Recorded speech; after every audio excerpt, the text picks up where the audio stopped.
அஸ்ஸலாமு அலைக்கும். இந்த பதிவு பார்த்தீங்கன்னா கீழக்கரை மக்களுக்காக ஒரு ரிக்வஸ்டான பதிவு தாங்க. ஸோ என்னன்னு பார்த்தீங்கன்னா, நம்ம ஊர் கீழக்கரையில் பார்த்தீங்கன்னா இஃப்தார் விருந்து, சகை விருந்துலாம் கொடுக்குறோம். ஸோ ஓகே, நல்ல விஷயம் தான். பட் அதை விட நீங்கள் என்ன பண்ணலாம் அப்படின்னு சொல்லி ஒரு ஜஸ்ட் ஒரு ஐடியா தான் இது. என்ன பண்ணலாம்னா, சாப்பாடுங்கிறது கண்டிப்பாக எல்லா வீட்லையுமே ஆக்கிடுவாங்க. இந்த இஃப்தார் விருந்து, சகை சாப்பாடுல பார்த்தீங்கன்னா நம்ம தெருவாளுக்கு எல்லாருமே இருக்கிறதோ வராங்க. நிறைய பேர் ஒரு 75 to 80% பார்த்தீங்கன்னா இருக்கிறதோ வராங்க. அதுக்கு நீங்கள் என்ன பண்ணலாம்? உங்க தெருவில் பார்த்தீங்கன்னா நிறைய பேர் கஷ்டப்படுறவங்க இருப்பாங்க. லைக் எப்படின்னா, வெளியே சொல்ல முடியாமல் கஷ்டப்படுறவங்களாம் இருப்பாங்க. உங்கள் ஃபேமிலியில் கூட இருக்கலாம்.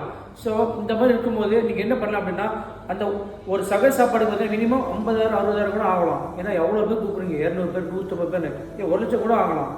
ஒரு இஃப்தார் டிக்கெட்ஸ் எடுத்து 50,000 ஆகும். ஸோ எவ்வளோ அமௌண்ட் அது? அந்த அமௌண்ட்டை நீங்கள் என்ன பண்ணலாம் அப்படின்னா, உங்கள் தெரு ஆளுக்கிட்ட ஒரு 10 பேரை செலக்ட் பண்ணி அவங்களுக்கு 10,000 கொடுத்தா கூட அவங்களுக்கு வந்து ஒரு பெரிய ஒரு உதவியாக இருக்குது அந்த டைமில். அது மட்டும் இல்லாமல் யாரெல்லாம் ஸ்பான்சர் பண்ணாங்களோ, யாரெல்லாம் காசு கொடுத்தவங்க எல்லாருக்குமே வந்து நன்மை. நிறைய பேர் வந்து பார்த்தீங்கன்னா இஃப்தார், சகை சாப்பாடுலாம் வந்து எனக்கு ஷேர் பண்ணாங்க. இது எனக்கு தோணுது, இது வந்து தப்புன்னு சொல்லவே இல்லை. இதுக்கு முன்னாடி பார்த்தீங்கன்னா நானும் சாப்பிட போயிருக்கேன். நீங்கள் இன்வைட் பண்ணால் கண்டிப்பாக அது சாப்பிட போக செய்வேன்.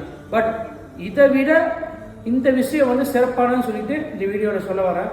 அஸ்ஸலாமு அலைக்கும் வரஹ்மத்துல்லாஹி வபரகாத்துஹு.